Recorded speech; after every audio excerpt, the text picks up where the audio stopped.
brought you by Silver Pumps and Motors. Top quality और consistent performance के लिए सिर्फ सिल्वर पंप्स नाम याद रखना. ఇష్టం వచ్చినట్టు కట్టేందుకు ఇదేమీ మీ వ్యక్తిగత సామర్థ్యం కాదు. బనకచెల్ల ప్రాజెక్ట్ కుదరదంటే కుదరదు అంటున్నారు మధు యాష్కి గౌడ్. కింది రాష్ట్రాల అవసరాలపై బాధ్యతతో వ్యవహరిస్తున్నాం. మిగులు జలాలపై ఆధారపడి ప్రాజెక్టులు కట్టకూడదు అంటున్నారు మధు యాష్కి.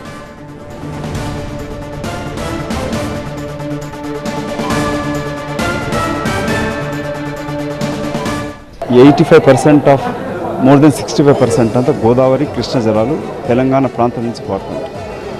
తెలంగాణలో పారుతున్నాయి కదా అని మేము మొత్తం కట్టుకోలేం కదా. కింది రాష్ట్రాలకు కూడా తాగునీటి వ్యవసాయ అవసరాల కొరకు నీళ్లు వదలాల్సిన అవసరం ఉంటుంది. అట్లాగే మహారాష్ట్ర పైన ప్రాజెక్టు కడతా ఉన్నప్పుడు నేను వ్యక్తిగతంగా బాబ్లీ ప్రాజెక్టు పైన కేసు వేయడం జరిగింది. అప్పుడు చంద్రబాబు నాయుడు గారు వచ్చేటప్పుడు మాట్లాడడం జరిగింది. సో నువ్వు ఎట్టి మూలన కడతాండానికి కొరకు ఇదేదైనా వ్యక్తిగత సామ్రాజ్యం కాదు, లేక తెలుగుదేశం యొక్క స్టేట్ కాదు. ప్రజలు నేను ఎదుర్కొన్న 5 సంవత్సరాల కొరకు.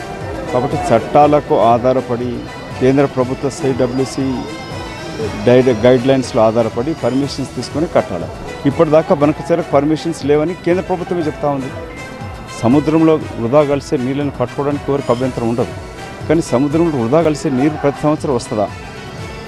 50 ఏళ్ళ చరిత్ర తీస్తే ఎన్ని సంవత్సరాలు వరదలు వచ్చినాయి, ఎన్ని సంవత్సరాలు ఇదే గోదావరి పైన కృష్ణ పైన వరద రాకుండా కరువు ఏర్పడింది అనేది గమనించండి. మిగులు జనాల పైన ఆధారపడి ప్రాజెక్టు కట్టడానికి వీలు లేదు. డెడికేటెడ్ వాటర్ రిసోర్స్ అలొకేషన్ ఉండాలి, వాటర్ ట్రిబ్యునల్ ఉన్నది. దాని ప్రకారంగా ముందుకెళ్దామని చెప్తా ఉంది.